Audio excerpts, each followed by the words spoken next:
Wow. On this episode of Good Times with Bad Movies, our dynamic duo are discussing Batman Returns. Can they deal with a perilous penguin? And we kind of hear a little bit of a wah, wah, wah, wah, kind of a really odd sort of, kind of a little bit of a quack. A leather-laced fetishized feline felon. This is basically a fetish suit, yeah. Yeah, no question, it is a bit of a fetish suit. Find out if Batman can stop these amorous animals. Don't change that bat dial.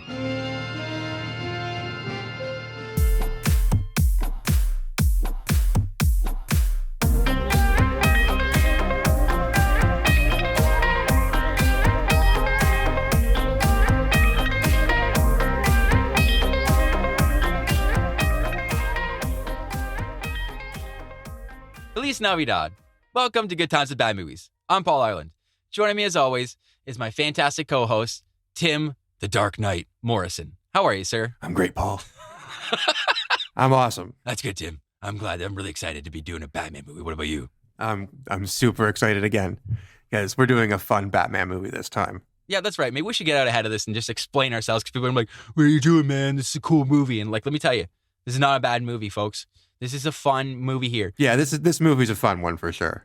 Yeah, this is I guess it's the same kind of thing. We're going to do the same thing as normally with a movie we think is kind of silly or bad, but we're just going to talk about it because we like this movie and it's Christmas and we really had a hard time picking another Christmas movie, to be honest, folks. One that we would actually enjoy at Christmas time. That's true. Yeah, a lot of these are just hard. Some of these the Ninja Turtles Christmas stuff and you think it's fun and you think it'd be funny and then you watch a few minutes of it and you're like, I think I'd rather stick a nail in my eye at this point. So right, and we also do 2 Christmas episodes each year. So we've already I think we started off with one of the worst ones ever, Star Wars Christmas, and the Star Wars Holiday Special, and that kind of set a tone for me that I always want to at least try doing something reasonably fun. And since then, Home Alone 3 was probably the next worst Christmas movie since. So yeah, we kind of gave ourselves a little bit of a Christmas break gift this year and decide to do a movie that takes place during Christmas that we both actually adore. And it's not really even that bad, but getting into the story as we will, you'll see that there's a lot of really, really questionable things and just some weird stuff. That's right. And we got a little excited. So maybe we'll tell everybody we're doing 1992's Batman Returns from Warner Brothers. In case you've never seen this before, maybe we should just hit you with a little bit of a synopsis. But unfortunately, everything online I've seen is very long-winded. So let me just give you the Cole's notes here. Basically, Christopher Walken is in this movie. He's kind of a made-up character.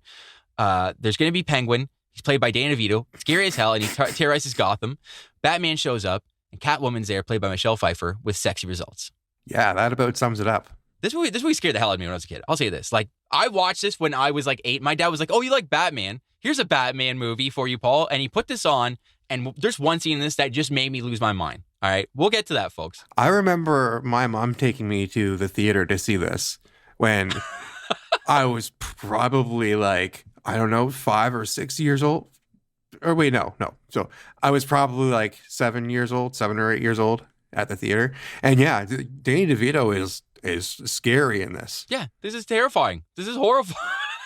I like to think that at somewhere after when It's Always Sunny in Philadelphia ends, Frank, that guy, he turned into the Penguin. He turned into Oswald Cobblepot in Batman Returns.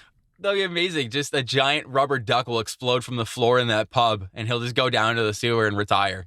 I think that's a very fitting ending for that, Tim. I think you might be onto something there. But maybe we're rambling a bit here, Tim.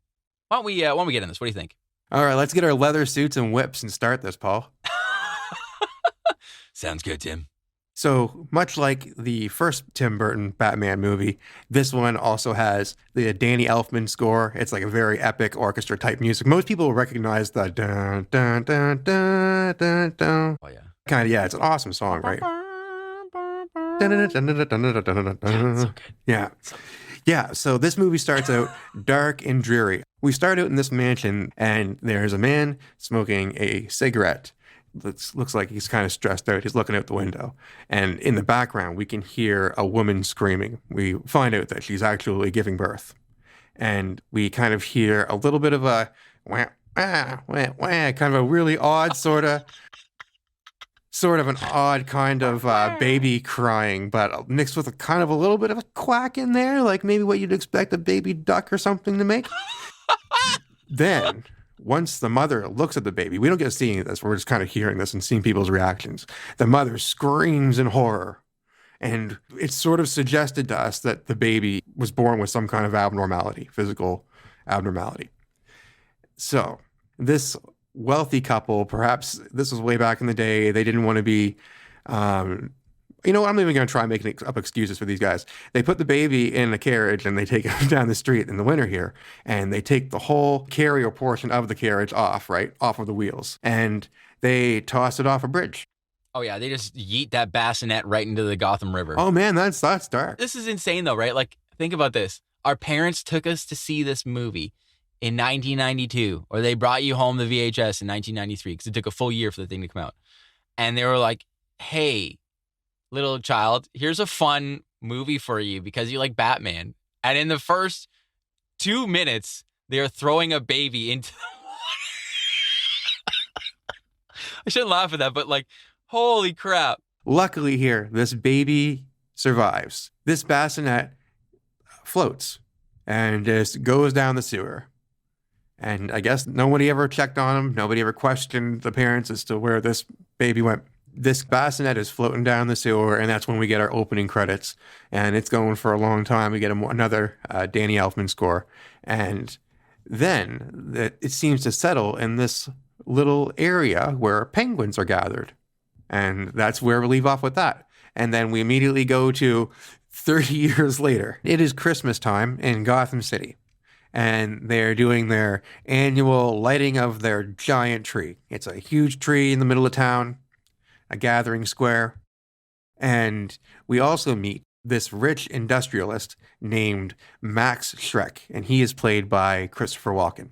And he's kind of having a meeting, and it would seem as though he has a board of people, and they're talking about purchasing or building a new energy plant of some sort in Gotham City. However, it seems like it might be shady. But anyways, he has an important speech to make here at this lighting of the tree festival. But unfortunately, his secretary, Selina Kyle, has forgotten to hand it to him. It's still sitting on her desk after he leaves. So he's in town here. There's tons of people around, and he kind of just makes up this willy-nilly speech on the spot that really isn't saying anything except, I hope you all have a good Christmas and blah, blah, blah. And then after it's over, kind of behind the crowd of people up the street is this giant gift, this giant wrapped gift. It's red and green. And I don't know if it's on wheels or something, but this thing is I would hazard to say 20 feet tall, 20 by 20 all around. It's like a giant square gift. It's like a parade float, but it's a present coming down the street, you know? And all of a sudden, for some reason, an entire circus on motorcycles starts exploding out of it, and they start terrorizing everybody in the town square now, it seems like. Yeah, with confetti. There's confetti shooting out of this, and people are just being shot. It's as if there's a cannon inside of this gift that is just shooting a bunch of really poor circus performers out of it. And some of them are diving into the Christmas tree, and then they just start running amok. And we say circus because there's one guy who's breathing fire. There's another guy that's swallowing swords, but they're mean. They're bad. These are bad guys. There's also a bunch of clowns in this too. There's clowns in every circus. Yeah. This is the weird part. Maybe I'll just get this out of the way early on here because it's a whole thing. But the villain in this, the main villain is the Penguin. Spoiler alert. It's the Penguin. Why is he hanging around with the circus people? We just did the Joker in the first one. Seems like he should have been hanging around with the clowns and the circus people. Do you know what I mean? I understand the Penguin. He's, in this movie, I think he's I don't know, whatever, a sideshow kind of thing or whatever. That's how people regard him in this. So I can understand why he would be with the carnival people or something in that. But, do you know what I mean? It's just kind of redundant. That's all I'm saying. Anyways. Just a little bit. I could see that. Plow an ad. Yeah. Sorry. It doesn't matter. But you know what's kind of interesting? I do like this because through this chaos now, the bat signal gets shot up in the air. And there's I I guess at Wayne Manor now, there's this thing that sort of seems to triangulate the bat signal that's just in the sky all the time. And Bruce Wayne is kind of sitting in his study now. And this is so funny. Just it's really campy. And I feel like this is on purpose because this is a Tim Burton thing. He's probably subtly mocking the Batman thing and the comic book thing. But like just the bat light kind of reflects down off a bunch of mirrors, hits Bruce Wayne in the face, and he's sitting there with just his hand, his fist on his chin, just doing that classic thought pose. And he just stands up and does this like superhero kind of goofy stance, and the bat light is behind him, and I love it. It is it's just such a great shot. It's amazing, and he knows it's time to spring into action here, and Batman has got to go in, and he's got to be Batman. Yeah, we see the old school Batmobile just like tearing it down the road. I love this Batmobile. This is a classic Batmobile. This is my favorite Batmobile ever. This is my favorite Batman ever, too. I love Michael Keaton. Batman makes no subtle entrance, not sneaky at all. He just drives this Batmobile right into town and is just running over and hitting clowns. But I mean, in all fairness, these clowns have guns and stuff. Like they're on his windshield, he stops, slams the brakes on the Batmobile, and these clowns go flying. He's got this mechanism that lifts almost like a jack that lifts the car completely off the ground and does like a 180 as opposed to just like turning around. Oh, it's awesome. Yeah, just like anchors in the ground. He can just like spin on a dime. This is such a sweet Batmobile. And they have cool, fun gadgets in this thing. I love this. This is awesome. He burns up the firemaker guy with the, I guess it was like the exhaust of his car. That's like shooting out like a jet fire. Oh, it's so good, man. There's like, Man, the sets in this movie are so good. These are some of the best sets I've ever seen in a Batman movie, I think. Like, Tim Burton nailed this crazy Gotham. Just the aesthetic of it is perfect. And I think it's so good, and the chaos is great. And it looks really good in the snow, too. Yeah, it does. You're right. Like, Gotham in wintertime, it's a great look for this place. Like, these clowns getting beat up in the slush and the snow, this is amazing. Yeah, but I agree with you totally. I think that this is the best looking Gotham of any like incarnation of Gotham City. Yeah, I love this. This is so fun. And in amongst this chaos here, Selina Kyle is trying to sneak out and just get out to safety. And this clown, this is crazy. This clown, he has a taser now, and he's like holding it to her throat and stuff. And Batman shows up now, and this guy's gonna like taser Selina Kyle, and he's like ah, and it's pretty intense. I thought. Batman shows up. He has this little, it's not really a batarang. It's sort of like a bat hook kind of thing. And he shoots it at the guy and just misses him by his face. And the guy's like, all right, you missed me, whatever. And Batman pulls this thing back, just pulls out a piece of concrete and just smashes him right in the head. It's awesome. Yeah, it's wicked.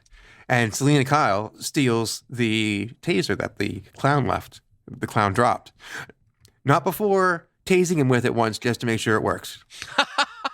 And she kicked him in the head, I think, too, right? Which is good. I mean, fair enough, right? Like, this is a scumbag, this guy is. You don't hold people at taser point, especially women. That's like, what's wrong with you? Yeah. So Max Shrek, Christopher Walken here, he is kind of running around in the chaos, too. And he runs down this alleyway and kind of takes a break for a moment. And during all this chaos, we've also been seeing this little round fella in like a sewer, kind of like running around beneath the streets. And he happens to be right underneath of the spot that Christopher Walken is standing. And a trapdoor opens up and Christopher Walken disappears down into this sewer area. And the camera is sort of following him above ground, seeing where he's going. And he ends up in this zoo. Is this like in a... I have so many questions about this. I just want to describe it right quick, and then I'll ask you questions about this, Paul, because there's some things I don't understand, and maybe you have some insights for me. But go ahead. Okay, so what I've been referring to as a sewer. I guess it seems to all be connected to this area that is. It looks like an abandoned SeaWorld arena, I guess, and there's tons of penguins around. Oh, and circus performers. These homeless Cirque du Soleil people, right? They're just hanging around these penguins, and we see Danny DeVito, this ugly man. Holy moly! I know this is like an audio podcast, but if anyone has never seen this movie, just even Google Danny DeVito penguin just to see what he looks like. He is hideous, horrifying. Yeah, there's almost no way I can describe him. He's bald, He's sweaty. He's very oddly pale. He has a pointy nose. He's probably like, Danny DeVito's like 4'5". I don't know. And then probably weighs like, I don't know, 250 pounds. I have no idea. I don't want to begin to speculate, but this guy what you would expect somebody who's named the Penguin to look like. Exactly what you would think that would look like. That is what Danny DeVito looks like. Nightmare. So the Penguin basically kind of tells Max Shrek here that he's been down here for a long time collecting evidence that Max, metaphorically, flushes down the toilet. Anything that he's disposed of in a toilet or down a drain, the Penguin here has literally collected. And he says he places these pieces of evidence atop a mantle. And basically, it's proof that Max Shrek's industries here have been polluting the waters of Gotham. And he's also been up to some shady activity. He also found the hand of somebody that Max killed and flushed down the toilet or disposed of in the drain. So the Penguin's got some dirt on Max. And Max is like, well, maybe we can help each other out. And says that he's going to help him reveal himself to Gotham, and they're going to cook up a scheme together. So that's the end of that scene. Now, I want to talk about this sewer. Or not the sewer. Okay, is this an abandoned zoo? And if so, because at first I was thinking, okay, well, it's wintertime, so maybe there's just like nobody there in the winter. But then I was like, wait a minute. They're not just going to like not look after the animals in the wintertime. So, okay, so if this is an abandoned zoo, why are all the penguins still there?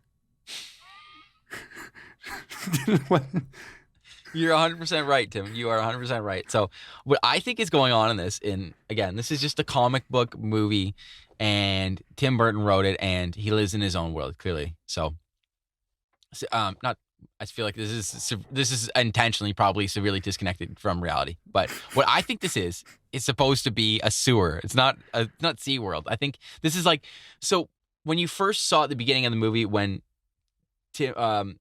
we saw Danny DeVito's parents throw him into the river or whatever it was, the brook or whatever it is, and he goes down the river, and it seems like it's connected to the actual drain, the sewer system in Gotham. So he somehow got floated into like a sewer tunnel somewhere, and that's where the penguins found him. So to me, it seems like he's been down there for 33 years in the same area. It's somehow, this is a sewer, okay, where he's been in. But this is remarkable because the water is very clear and doesn't look like there's poo-poo everywhere. But what I think is happening is it's like been an abandoned circus, or, do you know what I mean? Like a bunch of people in a circus, like maybe they just went defunct and they're like, you're stuck here in Gotham now, see you later. And everyone left and they just abandoned everything and they kept the penguins. That's the only thing I think of. Yeah. The penguins stayed there, and the penguins helped each other out and like looked after each other all these years. And luckily there was enough fish coming down this stream to feed them all.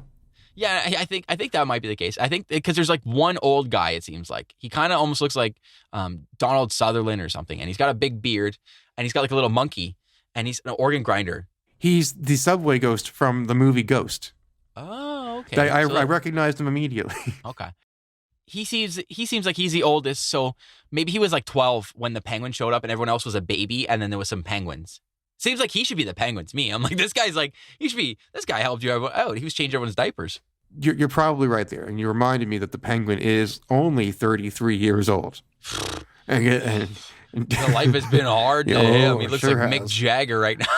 Oh, not even. He makes Mick Jagger look good. Like something off of like, yeah, I don't know. Hoggle. Like Hoggle and Danny DeVito in this movie. Like who's hit the bottle harder? I don't know. So before we finish with the penguin here, I almost forgot to mention that for those who don't know the penguin well, he loves his umbrellas. And he seems to have a wide assortment of umbrellas. Thinking that maybe he got these from the circus folk. I'm just going to assume that because I don't know where else he got them. Or maybe a lot of people in Gotham at one time threw a bunch of umbrellas. Maybe an umbrella truck got in an accident and crashed into a brook.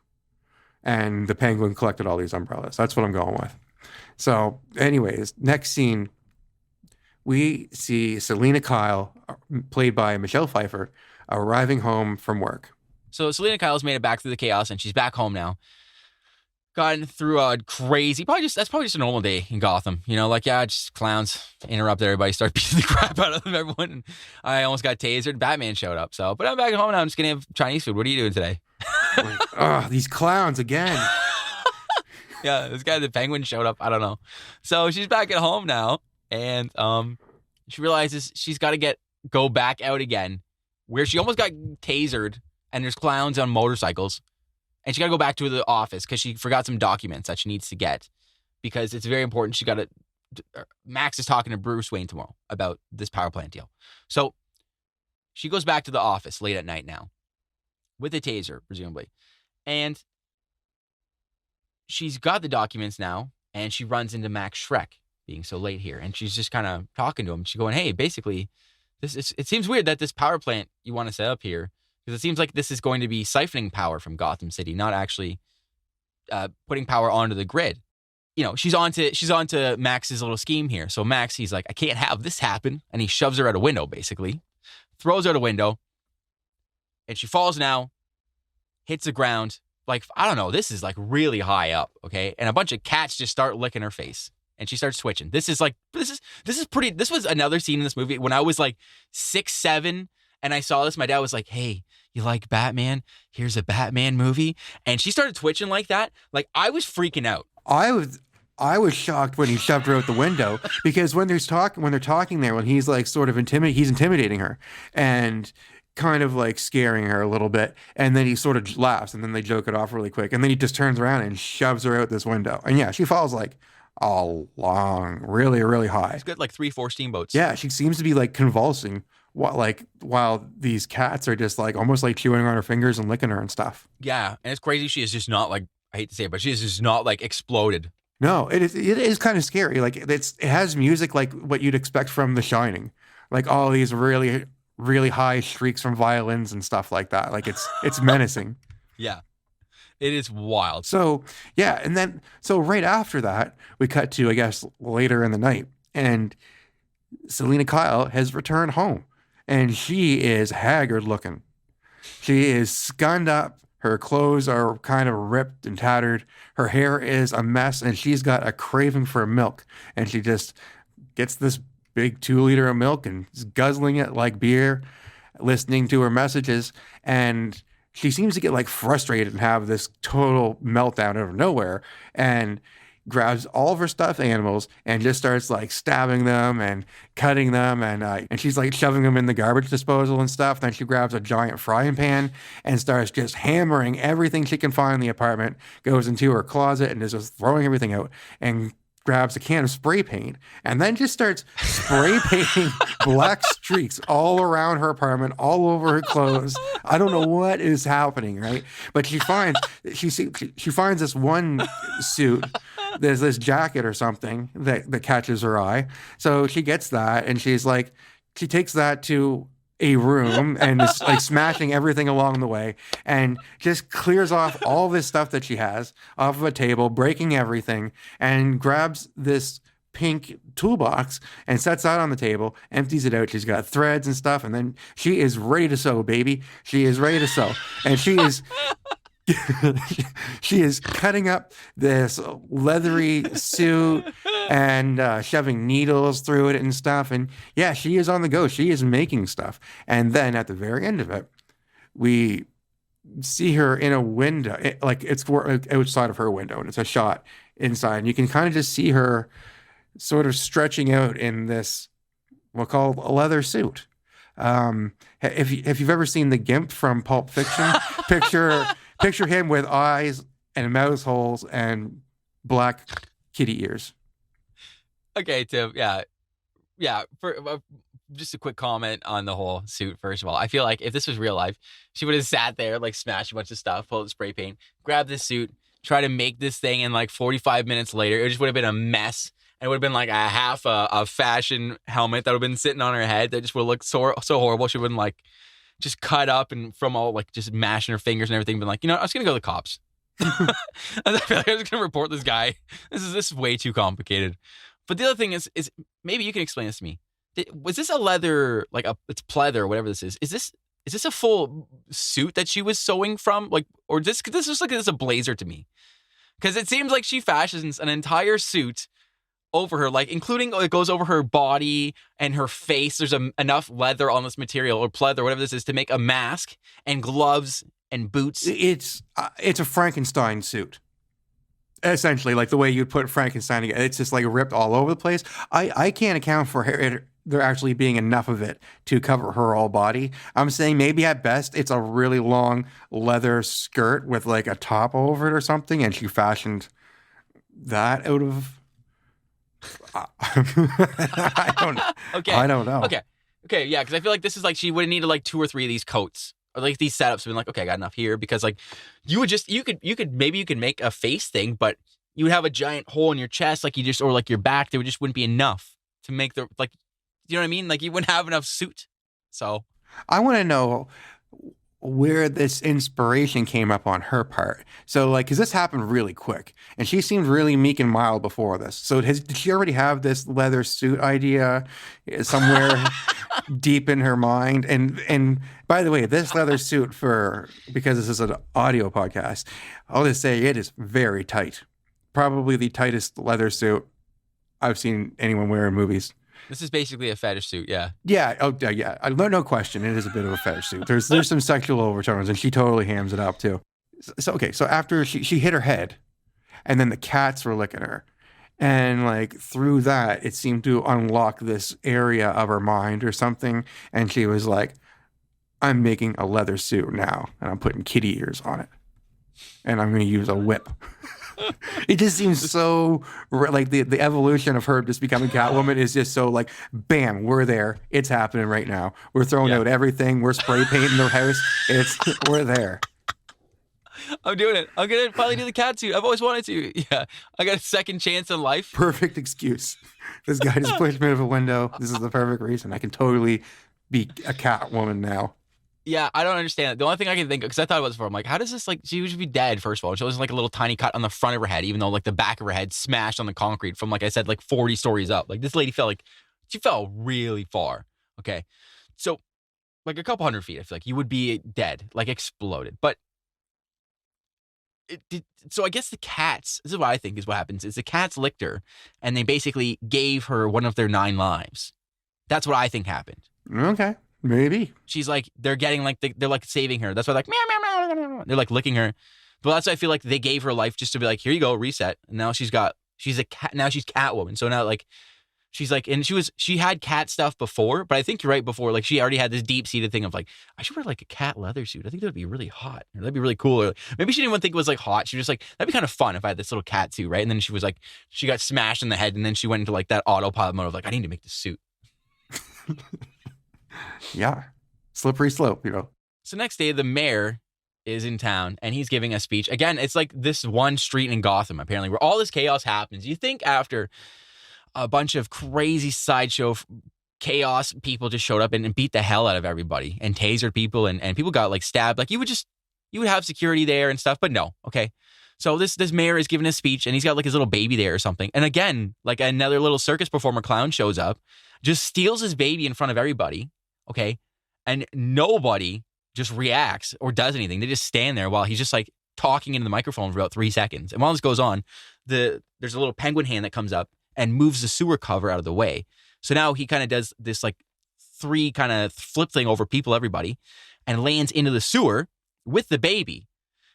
And then all of a sudden you hear this like, hey, oh no, you're the penguin, leave me alone. Ah, and like a giant rubber ducky apparently just comes out of the sewer with the penguin and a baby. So the penguin has been rumored to be in the sewers here, like around Gotham. He's been a rumor. People don't know for sure. So this is confirming it. And he is ascending on this rubber ducky. No, it's not. When I say rubber ducky, it's in the style of rubber duck. It's a giant duck that he's sitting in that seems to ascend upwards like a lift or something.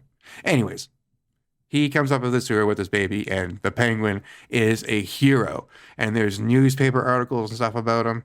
But I just want to go back a second. That was crazy when that circus performer just came out of nowhere. He was like creeping behind the mayor while he was doing his speech. He runs over, grabs the baby, does like a triple backflip, something like straight out of like the Olympic gymnastics stuff, into the sewer. That's scary stuff. It's insane. I think I would just move at this point. I wouldn't be, if I was like single, I think maybe it'd be kind of cool to like crack a beer and you just hang out on like a patio and just see if you could wait for some stuff to happen. But otherwise, I don't think I would want to be in the town. I think I would leave and get out of there, you know? But it's crazy too, yeah, because the Penguin was like a legit like cryptid in Gotham, it seemed like, but now it's like confirmed. He's a real person, I guess, out there. And he's just kind of telling his story. And it seems like everybody is sort of feeling really bad for him, that he's been abandoned by his family in the sewers.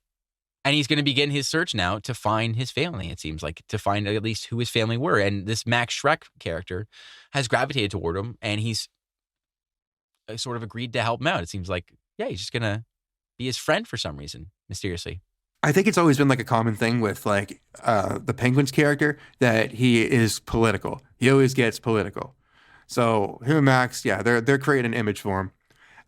And Michael Keaton here, as Bruce Wayne, he's watching this on TV and he is very skeptical. So he starts doing some research on something. I'm not sure. They have a computer. They have the internet back then. Well, I guess of all people in like the early 90s, the people who had internet, Bruce Wayne would probably have it. Oh, yeah, for sure. This guy's a billionaire.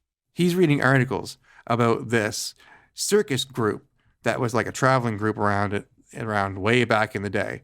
And they committed some crimes or something and ended up being like run out of town. But it's rumored that one performer or something was left behind. And I think that's implying that that's who the Penguin is. Do I have that correct? I think I can't. That sounds about right.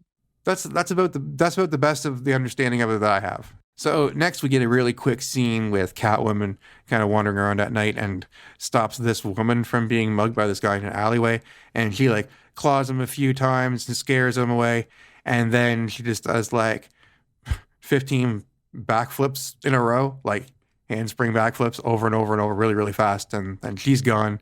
Next day we get a meeting with Bruce Wayne and Christopher Walken to discuss this new industrial plant. Bruce Wayne is against it. Selina Kyle shows up and spooks everybody, especially Christopher Walken here, because, you know, the previous night he shoved her out the window and he totally assumed that she's dead. But she's back and she's acting totally weird. And Bruce Wayne is strangely attracted to this. Yeah, he's got a I don't know. Bruce could pick him. Yeah, I wonder what she'd look like in leather. Yeah. So now, Max Schreck has shown up to this weird, dingy loft that apparently the Penguin is in. Just he lives here now with his circus friends, and I don't know where the Penguins are. I guess they're in the sewers still. So, but he shows up, and he's got what I thought was an envelope at first, but it's a piece of paper. And he unfolds what basically it's like a mackerel or something. And he pulls out a little fish now. And the Penguin's like he's all excited.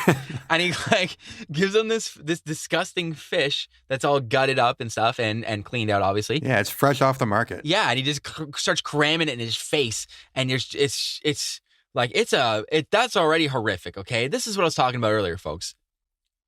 This all traumatized me, all right? So now Max Schreck is going to lead Danny DeVito downstairs with this weird mackerel thing that he's eating, just munching on this fish. And all of a sudden, he comes down to the bottom of the stairs and people are just applauding him.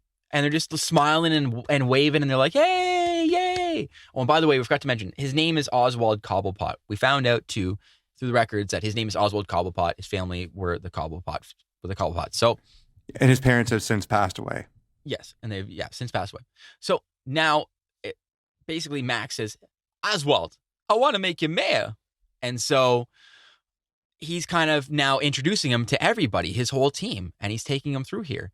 And this is the moment that scarred me for life as a child here. Let's play a clip. Not a lot of reflective surfaces down on the sewer, huh?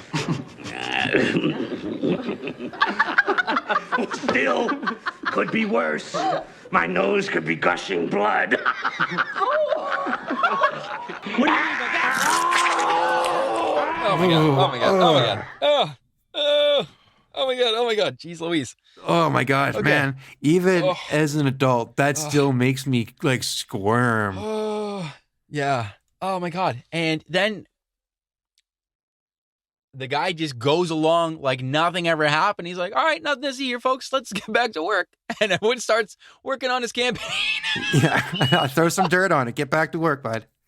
And man, he he bit his nose like hard. There's blood gushing out of it everywhere. This meeting goes on with him and Christopher Walken talking. Wow, that's a weird thing to say. Talking with Walken. Talking and walking for like wait. I don't even want to. Unlimited poot-sang. I just made that feel like it makes like no sense. I don't even want to continue with that. I was going to say they talk for like way too long. Like after that, it's like for a few minutes, and while like the penguin still has blood like pouring out of his mouth from biting the guy's nose. And a disgusting bib with like fish guts on it and everything. This is just a sight. Holy it's crap. gross. His whole his whole outfit that he's wearing too. It's like a giant onesie. He's like the size and shape of like the girl who turned into a giant blueberry in the Willy Wonka movie.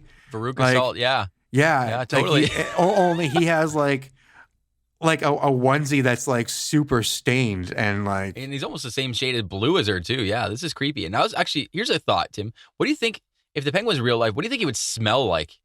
I can only assume he smells like fish since he likes to eat raw fish and sewer stuff too, right? It's probably awful. Can't be good, no matter what it is. Do you think Veruca Salt got flushed down that tube or whatever, and maybe she went to the sewer, and then she later turned into Danny DeVito as the penguin? Oompa loompa doompa dee doop. Danny DeVito got flushed down like poop. Oompa loop. Anyways. So now it looks like, again, it's just another typical night in Gotham. All hell is broken loose here. Just more circus people coming out and beating the hell out of people and just blowing stuff off. So funny, these circus people. Yeah, and now in amongst the chaos is Catwoman. She's come out now and she's smashing stuff in a bunch of department stores, and security guards come up to her and she's just like, you just get out of here. I'm just gonna beat the hell out of you. So they run away, and all of a sudden Batman's on the scene now, and he kind of runs into the penguin. They basically have a little bit of a talk here where Batman says to him, I think you're behind all this stuff that's going on now. And I don't believe you are who you say you are. Or I don't believe that you're just some innocent guy, you know? So you're up to something bad. And while they're having this little talk here, all of a sudden there's a bit of an explosion that goes on in the background. And we see Selina Kyle has sort of she basically rigged up a bunch of microwaves to explode. It's weird. There's a panel behind a wall, okay, where they're apparently just a tank of gas. And 3 feet away from it is a bunch of microwaves in a department store for some reason. Riddle me that, Batman. Okay, and then she just sticks like a bunch of canisters of it was like aerosol or whatever it is, and she just puts them in the microwave and fires them up, and then it exploded. So now they're all kind of standing in a bit of a semicircle looking at each other here. And the Catwoman runs away, and Penguin floats off in his little penguin helicopter umbrella thing, and then Batman just kind of standing there looking at them fly away. Well, Batman chases after Catwoman up to the top, where they proceed to fight, but they're pretty flirty with each other. I thought when we talked about Nicole Kidman and Batman on the top of the roof in Batman Forever, that was was more sexualized than I remember. This one is very sexualized. She's grabbing at his abs, and it almost for a second she puts her hand down as she's sort of caressing his body, and she's like, where is he? Oh, there it is. And I don't know, is that is that a clear indication that she was feeling his junk? Is that what they were going for there? I don't know. I thought that was she was trying to just feel up his abs and stuff, because she just kind of stabs him in the side, and one of her little barbed wire fingernail things gets stuck in him, her little kitty cat nails. Yeah, and he bats her in the face, and she goes flying off into a dump truck full of kitty litter. What are the chances, huh? So back to Oswald Cobblepot here. He's coming down from his attic where he seems to hide. And downstairs there's a bunch of people, reporters and stuff. And he's like, got a top hat now. And he waves to everybody. He's like, hello, I'm running for mayor. And everybody applauds, seemingly just completely forgot about him biting the guy's nose off. But anyways, he goes back upstairs. And when he goes up there, Catwoman is waiting for him. And just to play a clip, like you kind of mentioned earlier, like you're taking your kid to a movie and stuff. And yeah, so this comes on. So he walks into the room, his room here, and Catwoman is like kind of laid out on his bed. And here's what he says. Just the pussy I've been looking for. And she's there, sprawled out on the bed, like in leather, kind of like, I guess you call that a sexy pose, with her whip laying behind her. Yeah, just look at her now. I hate to say it, she has a little bit of a double chin thing going on there. But yeah, I mean, it's a skin tight leather bondage fetish suit. This is the only. It's like shiny leather on a bed, on a very dirty bed. Not only is Danny DeVito disgusting and obnoxious in this movie, but he's just dropping lines like that.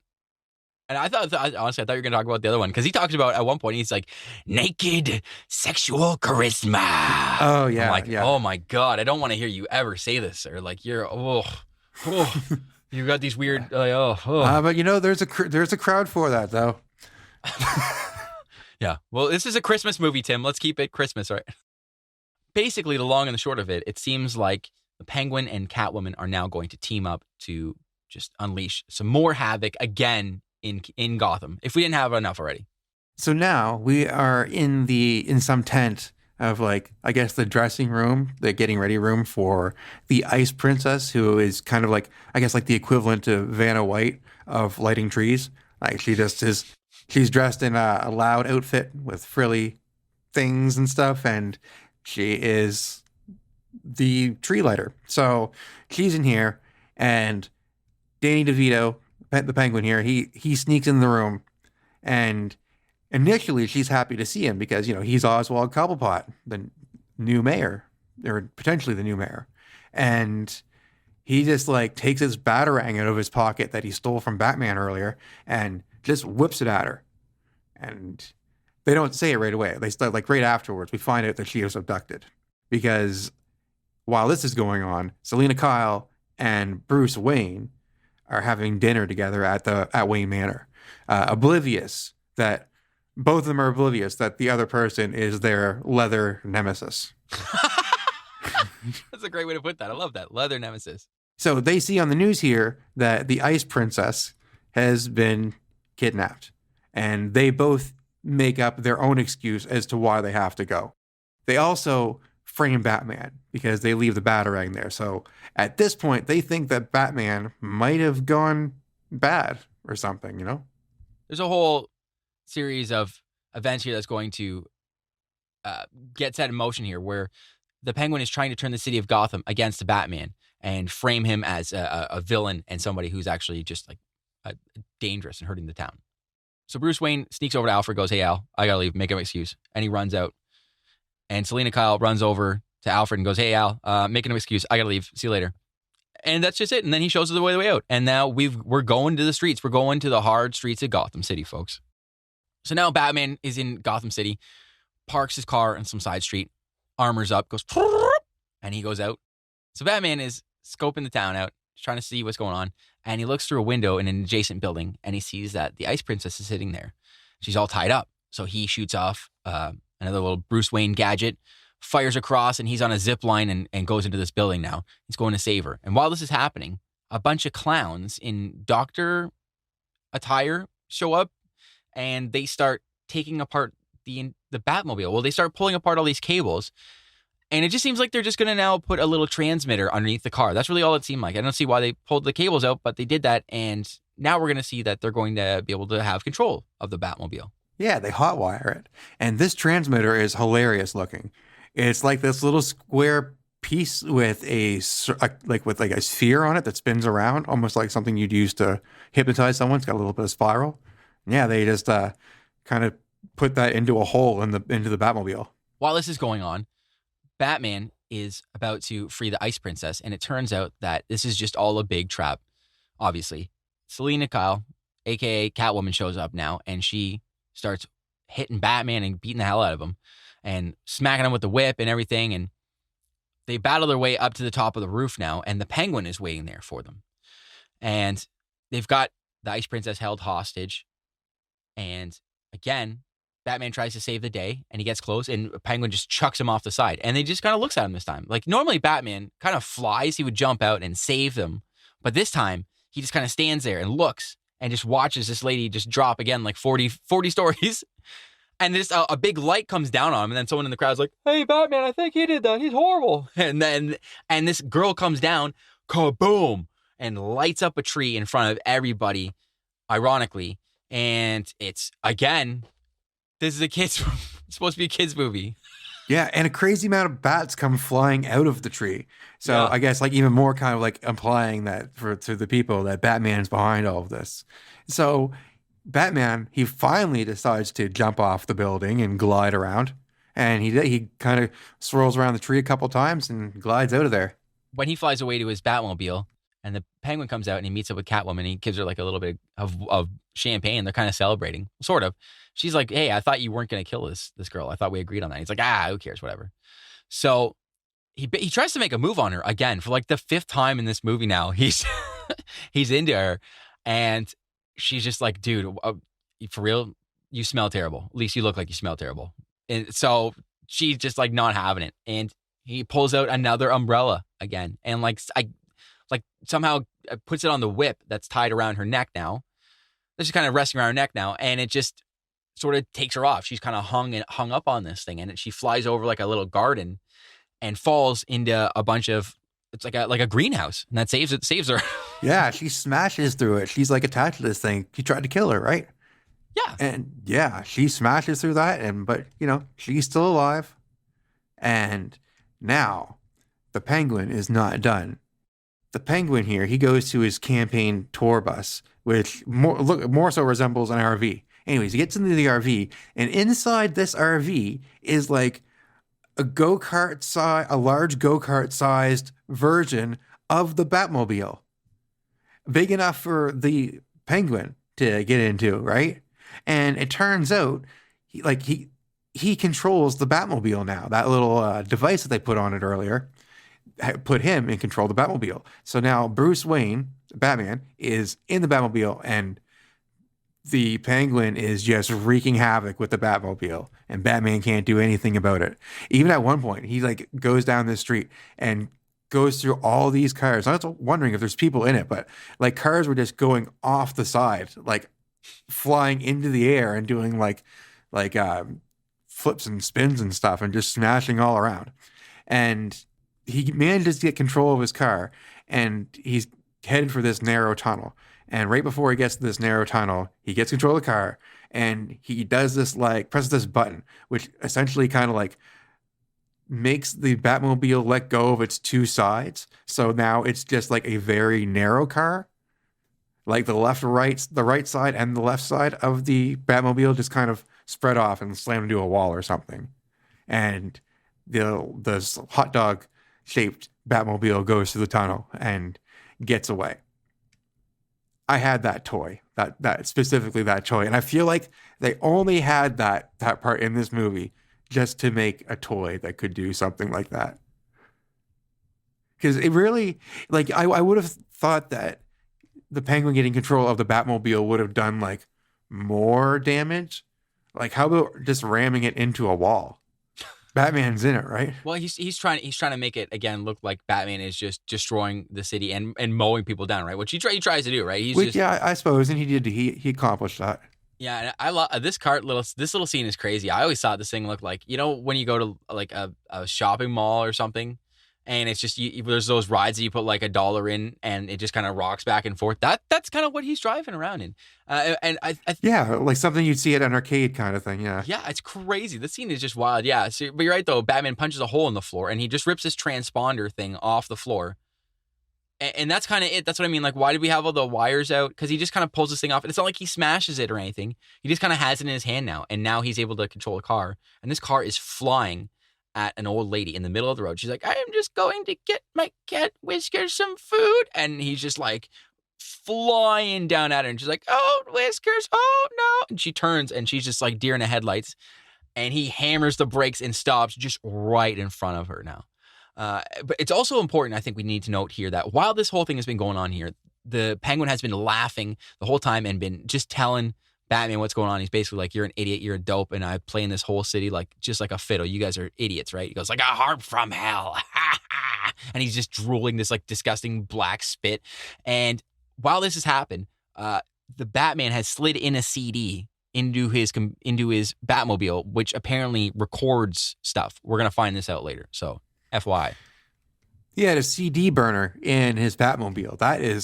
That's some serious equipment for 1992. Well, he's a billionaire, right? So he is, yes. So right after that, this recording that Batman has on his CD comes in very handy because Oswald Cobblepot is about to give a press conference, and while he's talking and giving his speech, the PA speakers are being taken over by Alfred, who's like working with Batman, and I guess they can like, I don't know, mess with the signal or something. Anyways, they play the Penguin laughing and going on like he did when he was hijacking Batman's car. All of Gotham hears him insulting all of them, and they have wised up. And immediately they all just start throwing food at him. Tons of food. A lot, like everybody came to this press conference with like a bag of produce and just started throwing lettuce and everything at him. And he knows the jig is up. So he runs and jumps in the sewer. He goes back from where he came.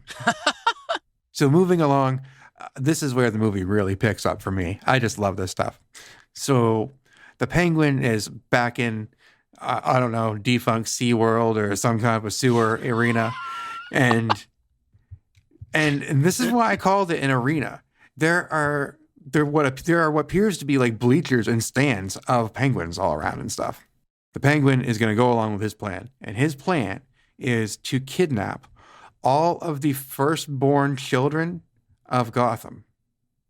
So, and he wants to wants to do this because he wants to dispose of them all the same way that he was disposed of. Only the difference is they're going to die.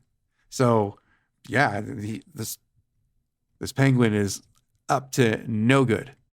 Conveniently enough, Max Shrek here, he is having a ball. Literally, he is throwing a party. It's the Max Parade. He calls it the Maxquerade. The Maxquerade. Bring your best suit. The Maxquerade, where people wear a bunch of masquerade masks and stuff. and so everybody's looking weird and stuff, and nobody hired any babysitters. They all just all the adults, all the parents in town have just decided to go to this ball and to this masquerade. And yeah, no babysitters around, children at home alone. Bruce Wayne and Selina Kyle have gone together, and they have they're getting a little close, intimate, and dancing, and they have an exchange of words, and they both realize instantly from repeating something that they said earlier as Catwoman and Batman, that they realize right now that, whoa, you're the leather guy. And he's like, you're that leather girl, that leather cat, right? So they decide to not fight. I thought that was actually a pretty cool part right there. Because it was awkward for a moment, and they were like, let's just keep dancing. So they keep dancing, and they decide to go outside and talk. And just as they're walking away, the middle of the dance floor just explodes. Like this, it's like something just bursts through the floor, like a giant explosion. You don't really see fire, but tons of smoke comes out of it. People go flying. Fortunately, Bruce Wayne and Selina Kyle got out of the way just in time. And wouldn't you know it, the Penguin, on his rubber duck, ascends through the floor. And he tells everybody what he's doing. He's like, ha, I have kidnapped all of your firstborns, and I'm going to take your firstborn, Maximilian. So I think this is like the only exception here where like he decides to take Max's son. Anyways, he just ends up taking Max. So he puts Max on the rubber duck, and the penguin goes back on the rubber duck. And there's penguins on the back that I don't know if they have weapons or something. Anyways, they're all on this duck, and he just descends back down to the floor, and he's gone. Now, there's got to be like, I don't know, easily 100 people there. There is the penguin, and he has 2 penguins with him. And nobody does anything. He doesn't even try running out the door or anything. Like, nobody does anything. He just leaves. He's like, ha, I got all your kids. See you later. I was like, well, could go after him, but it does smell terrible down there. I don't know about that. Oh, Darren. Yeah, I wonder if it's like, because you look at this guy, you're like, this guy is genuinely terrifying. Like, I don't know if I want to go near him. Like, what if he bites my face? Like, maybe the other people didn't know about that he biting the guy's nose, but like, creepy looking guy, man. Like, I understand. Like, I think that little umbrella shoots bullets too, so you don't really know what's going on there with this man. He's a loose cannon. It's also Gotham. I feel, again, like, people, why are you living in Gotham? Get out of this town. It's full of supervillains. What if, like, the next town over is Metropolis? And it's, the same thing going on, but it's like, what if it just wasn't? What if the next town over was just, like, normal and nothing happened? Like, why would everyone just hang out in Gotham? Like, you just, like... Oh, man, I would be even terrified of Batman. Like, there's all these people with leather, all this leather people running around, and even there's like the ugly penguin and circus performers jumping out of boxes and mugging you and lighting you on fire and stuff. No way, I would never live there. The penguin has made one crucial error here. He should have waited like 10 or 15 minutes before he told everyone what his plan was, because Bruce Wayne just left and dressed up as Batman and quickly intervened the children's train thing that they have. So these circus performers here, they're driving these little trains around that are like, that you can fit like one children on each like train cart, one child on each train cart. And like that, I have to imagine this thing goes like 5 miles an hour. I don't know. It looks like a toy, something you'd see in a parade or a circus or something, right? So Batman intervenes, stops that right quick, and sends a letter. Batman sends him like a piece of his stationery. He has like his own piece of paper with Batman logo on it, and he says the kids will not be able to make it. So the Penguin gets the letter, and he's like, just has a meltdown. He's super sad. So he decides to send all of his penguins on a suicide mission, I think, to the Grand Central Park or whatever it is here. That's the square with the giant Christmas tree where everybody seems to gather over and over and over, even though bad things keep on happening in that same place. So anyways, these penguins are on a mission now to blow up the Christmas tree area. That's his. That's the penguins. He's like, if I can't get your kids, I'm at least gonna blow up the Christmas tree. I'm gonna ruin Christmas. He's the Grinch, really. Yeah, that's what's happening here. I'm gonna ruin your Christmas. What's not even your Christmas? It's just like, I guess the city's Christmas. You know, it's like their Christmas tree. It's so weird. Yeah, it's like, what do you do with your penguins, man? These are your boys. Like, these guys helped you out and like fed you when you were just alone, a little penguin by yourself, and they're like your dad. You know what I mean? Or you're their father, something. I just feel like this is really terrible. These are like his guys. Why is he just going to kill his little penguins? They're so cute, you know? And the weird thing, too, is like he sends them on this mission, and there's Max Schreck just in the back in a cage, and then he just kind of just sits down. And that's it. And then he just kind of smiles and clasps his hands together. And I was like, that seems, if in real life, this would seem very anticlimactic. This guy was like, go get him. And then he just sits there and just like, so what are you up to, man? He's just like, well, I'm stuck in this cage. I don't know, like, it just, yeah. But this is a great part in this movie. I love this part, Tim. This is now, again, with the toys, and we're selling Batman hard here. Batman has this, it's like a boat plane thing in the sewers. The sewer is big enough. It's a bat boat. It's a rocket boat thing. The sewers is big enough for this rocket boat. And Batman is rocketing through the sewers, like doing like 360 barrel rolls through the entire the sewer system. This is amazing. Yeah, Batman is cruising there. And it makes me wonder, like, why he didn't just do this before. Like, he knew that the Penguin came from the sewer. He should have just, like, gone, like, cruising around the sewers for a long time until he came across all these penguins. He should have at least guessed that they was coming from the zoo. But I don't, whatever. Who knows? So Alfred's up to his like radio tricks again, and he intercepts the signal that's sending the penguins to the large Christmas tree, and basically sends them back to the zoo area. And all of the penguins' henchmen, they realize this, and they all just slowly creep out of the area. And now the penguin is left alone, and I think he can hear the bat boat coming. So the penguin, naturally, he runs to his rubber ducky mobile and climbs in it, and he is cruising out of there. And we've got a little bit of a bat boat chase. That's right. It's through the tunnels here in a little rubber ducky boat. It's amazing. Yeah, and he sends out his mine brigade too, and he's like, and all his henchmen, they're all going out now into the city. This is just like, I guess this is it. He's launching his nuclear code. This is it. This is everything he's got. He's throwing out the city now. Well, he's got nothing now. He has crashed his rubber ducky vehicle outside of, I don't know, some area in the zoo. It looks like, I'll call it Penguin Park. He crashed the rubber duckmobile into Penguin Park. And now they're having an umbrella fight.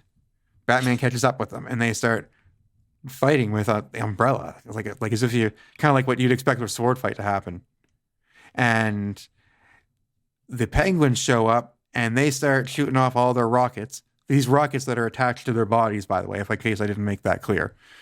I don't know where the penguin got all these rockets, nor do I know where he got the penguins for that matter. But anyways, they are blowing up this park. And as the rockets are going off, all these bats come out of nowhere, and they start messing with the penguin to a point where he falls backwards into a hole down into I don't know, his little SeaWorld area, back into the sewer spot where he's been hiding out most of the time. I take it back, Tim. I take back my entire theory. You're right. I was wrong. I didn't want to mention anything because I didn't want to spoil much or get into it a whole lot because I wanted to wait till we got to this part. But that's right. Yeah, the bats knock him into this. It's like a glass, it looks like a sunroof or something. You think at first, and you find out it's like a globe or something, and it's a tank for a exhibit for penguins at some zoo, a defunct zoo. However, there is a giant, like a giant tunnel.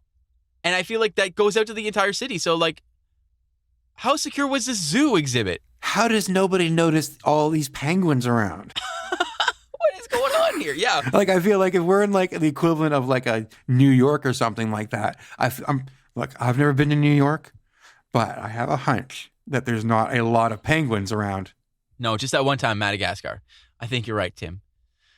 I feel like someone would have noticed this. And also, too, what happened to the other animals?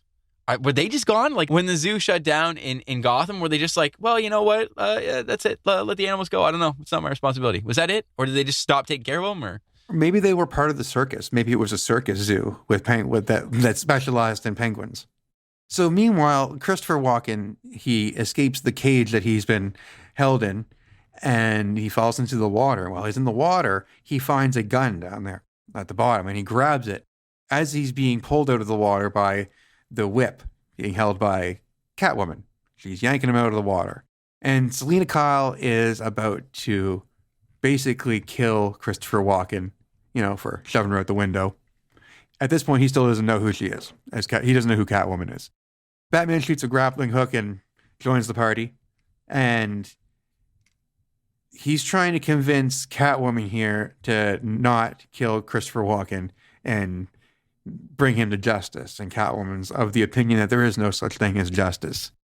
To try and convince her, he takes off his mask, and it rips off surprisingly easy. He just kind of grabs a hold of the underneath the nose, the mouthpiece, and just rips off this rubber leather suit, the rubber mask, and calls her Selina Kyle. She takes off her mask.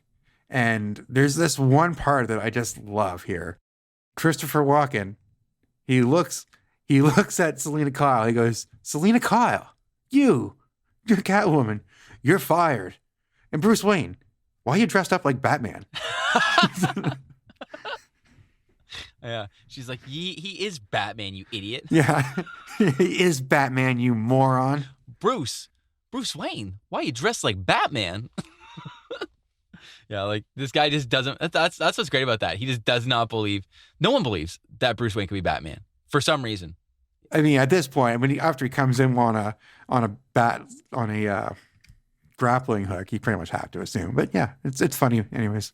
Joker is the only one who wondered where he got those wonderful toys from, I guess. Yeah. So Max here, he decides to just get this over with, and he shoots Bruce Wayne in the chest, I think once or something like that. He goes down, and then he has 5 more bullets. And Catwoman is like, I've got, like, I don't know. I don't want to do the math right now. I think she said she has like 7 lives or something like that left. And he shoots her enough times that she has like 1 or 2 lives left. And she says, I think I'll save 1 life for next Christmas.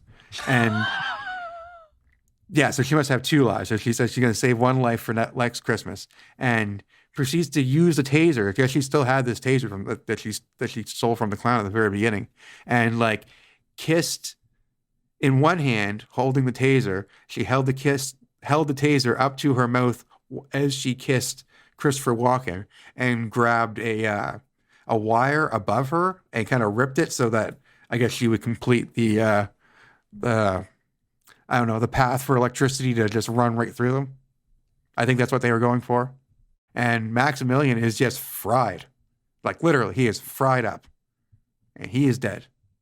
And Catwoman has disappeared. She pulled a Batman and just got out of there. Gone. So now Batman, as Bruce Wayne basically, is just standing there in like shock of like, what happened to Catwoman? And behind him, we see the Penguin. He's still alive. And I guess he's in pretty rough shape. He's like walking and kind of shaking a little bit, breathing hard, like, and there's all this, I don't know if his blood is black, but he has this disgusting black, this grossness just like trickling out of his mouth. And it reminds me of someone who chews tobacco and just has like way too much of it running out of the mouth. It's disgusting. And he takes out an umbrella to, I guess, attack Batman with. And the umbrella is like a children's toy. It's like a marionette umbrella. So he like tosses it. And he says a bunch of he says a bunch of stuff that's really garbled. I couldn't even tell what he was saying. And he just falls over and dies. And the Penguins proceed to give him a burial at sea. They all take his body, like in the way that you would expect a pallbearers to carry a casket. And the Penguin he's done. He's dead. And then while Batman's sifting through the wreckage here, he pulls away at a bunch of metal and steel and stuff where Selina and Max were. And we get this crazy shot for half a second of what I guess was supposed to be Max Shrek, which was very Home Alone vibes to me. Home Alone 2 vibes. Yeah. I know exactly what you're talking about. Yeah. Yeah, it's like a crazy Halloween mask with some smoke and like a baggy suit loosely placed around it. You see this shot for a half a second. This is hilarious. Yeah, he is smoking. Yeah, that's right. He's done. But Selina Kyle, again, like you said, nowhere to be found. No, she's gone. So I don't know. I guess it's like the next night or something. Alfred is just driving Bruce Wayne around in the middle of the night, snowing really hard. And as they're approaching an alleyway, Bruce Wayne sees a silhouette of Catwoman kind of like jump off of a fence or something like that in a way. And Bruce Wayne gets Alfred to stop the car immediately. He runs out, he goes to the alleyway, and he just finds a black cat.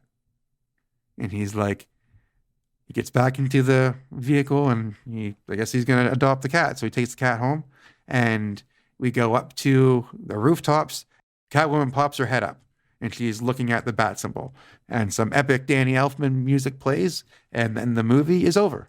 But, unfortunately, no one cares about the penguins, and they're just stuck underwater again. I love those penguins. I'm just saying, if I was Bruce Wayne, listen, I got a giant house. I'm a billionaire. You stay in my house. I'll build a penguin dome for you. I love you, penguins. I love you. I'll stay with you forever. Yeah, how about like adopting these cats? Why don't you adopt some penguins? Like Mr. Popper. They need help, man. Frig, like a cat's got an easier time, I feel like, in the city than penguins. Come on, man. Love those penguins, damn it. I would. Well, and their home just got destroyed. They unknowingly blew up their own habitat, right? So Yeah, and then they're just gonna have a rotting Danny DeVito sitting in their water, just not gonna move. Like, that's just gross. Poor penguins. My penguins. I love. Anyways, that's Batman Returns. that was Batman returning. Yeah. What are your thoughts on this movie, Tim? It's so wacky that I can't help but like really enjoy it. But it's like it's still really dark. Like I can handle that much wackiness because there is such like a serious tone to it as well. That's like really dark. Like they're kidnapping babies. There's just so much randomness. Like if you've never seen this movie before and you watch it, it's like they're throwing a lot at you. That's true. I really wish if they could have like gone ahead in time, that they could have also used "Kiss from a Rose" for this movie as well. 'Cause, man, I just love that song. Yeah. And I just like with Batman, I'm like, this is just like it's paired so good. And I gotta say, I really haven't watched this movie in a long time because, like I said at the start, this movie seriously gave me like PTSD when I was a kid. Like it scared the hell out of me. And I just like anytime it ever came on, I think I just like was putting this together the other day when I was thinking about this movie. I'm like, why have I never really like watched this again? Since everyone's like, and it's never been like a big thing where everyone's like, do you want to watch Batman Returns? I'm like, nah, I'm good. Okay. But I never like put it together the other day. I was like, oh yeah, it's like probably seeing that. And I remember freaking out the first time I saw it. And I ran upstairs. My dad was laughing. I was like, he's like, no, I was crying. My mom was like, what are you doing? Let him watch. Like, you know what I mean? Like, so. Anyways, just that whole thing, and I think that scared the hell out of me as a kid. That just when I was older as an adult, mentally there was something in me being like, we don't want to watch that. We're good. So I'm just like, you know. And it just was one of my least favorite Batman movies for a long time. But I think it is a really good movie. It's really good. We really enjoy this Batman stuff. Michael Keaton is my favorite Batman, so anything in this era is great. Michael Keaton is awesome. Michael Keaton is so convincing no matter what he does. And I find it kind of funny too that he seems to play things with wings. Like he's Batman. He was that like Broadway star, and he was also the Vulture. In that movie Birdman. Yeah, the Birdman. And he was the Vulture in Spider-Man, right? Okay. So like he's really good at playing these things with wings, takes it very seriously. But yeah, I agree with you. It gives me feelings too of like a little bit of anxiety. I know when I was young, when he bit the guy's nose, that still like kind of like I said, that still makes me cringe a little bit. That's rough. That strikes a chord. Oh. You don't normally see like that much blood and stuff in superhero movies. I think that's something that's like kind of changed over the years, like especially with these Batman movies. Of the first 4 Batman movies, like the first 2 with Michael Keaton, Batman Forever with Val Kilmer, and Batman and Robin with Arnold Schwarzenegger. I think this one is the best of those 4 movies. I mean, arguably, I guess you could say that the first one is better as well with Jack Nicholson as the Joker. But I think then 1989. That's my favorite Batman. That is like amazing. Batman is terrifying in that, and I think this one. I was thinking about it earlier. I was like, why do I like this one? The first one or that one? I think obviously like I said, the trauma and. But I think, Jack Nicholson is just great in the first movie. But I think the second one it's just a more updated, polished look versus the two of them because it's like 1989 versus 1992. So just, I'm sure the technology got a little bit better and it got a little more polished, right? So, yeah, but I mean, this was a fun movie. This is a great way. I mean, it's not really Christmas movie, but it's around Christmas and it's centered in that time. So why not, bring in the new year with a fun Batman movie like this, It's what I think people refer to as an alternative Christmas movie. It's not specifically themed, but it's like it takes place on Christmas. You get some strong Christmas vibes here. Let's say Christmas adjacent. Sure. It's like beside Christmas, right? There's a bunch of Christmas stuff going on here. Batman punches some guy in the face and it looks like he had a Santa hat or something, but like presents and stuff. It's snow. I also like too, like this movie is kind of responsible for like it taking 15 years to get to the Christopher Nolan Batman movies. Like this movie went so dark that they were like, no, we're not doing that for a long time, like over a decade. And even compared to the Christopher Nolan movies, this movie's pretty dark. It's handled in a lot more of like a kind of cavalier sort of way. Like it's campy, but like the moments, like I said, when he bites the guy his nose. Like that's just gross because you're right. I think what's terrifying about that thing is when he bites his nose, there is a giant squirt of blood that fires out. That's just like, and when I saw it as a kid, like I'd never seen anything like that. So it freaked me out. I screamed, and it's just like stuff like that. Yeah, that not fun. That's gross. Ugh. Yeah, and Danny DeVito as the Penguin is straight up scary. It's horrifying. And he's just like, and he's talking about sex, and you're like, oh, this is gross. Like everything about him is repulsive. That's what it is. It's his whole character in that movie is repulsive. Ugh. But there you go. That's what you should do for Christmas is watch a repulsive guy. I definitely had a lot of fun watching this one. And I think this might be the first Christmas movie I watched this year to start off my Christmas. I guess we already watched Holiday in Handcuffs, but this one feels more like a Christmas movie. I've been crushing Christmas movies, Tim. I'm going to start, but this is a great one, I think, to start off with. And this is fun. I really like talking about Batman movies. I think that's what that is. Like I like being in this world. So like Batman and Robin, I know that's not a great movie, but I would just love to keep doing that. And anyways. Yeah, maybe someday we'll get to Batman and Robin. I don't know. That movie is so bad. Yeah, it is. But this was a fun one, at least for Christmas. This is a little bit of a break for us. We're giving a fun thing. We're not trashing this, No, I don't think we say anything bad. We love this movie. This is great. Yeah, it's crazy, but it's totally fun. There's a lot of adoration that comes with this episode. Yeah, it's going to be hard to sleep tonight, but I think it was well worth it. So, yeah. Anyways, I think that's a great place to leave it. Tim, what about you? I think it's great. Merry Christmas, Paul. Merry Christmas, Tim. Jingle your bells, everybody. Thank you very much. We'll see you in the new year. This has been really fun and another great year of podcasting. So thank you very much. Merry Christmas, Tim. Merry Christmas, everybody, or happy holidays, whatever you're doing out there. Yeah, whatever you're doing. Or if you're not doing anything with holidays, just stay safe. Hope you have a decent time. So that's it for us in this fun. Like we said, folks, Merry Christmas, Happy New Year. Everybody, we love you. We're going to let Christopher Walken take you out, folks. Selina Kyle, you're fired. And Bruce Wayne, why are you dressed up like Batman?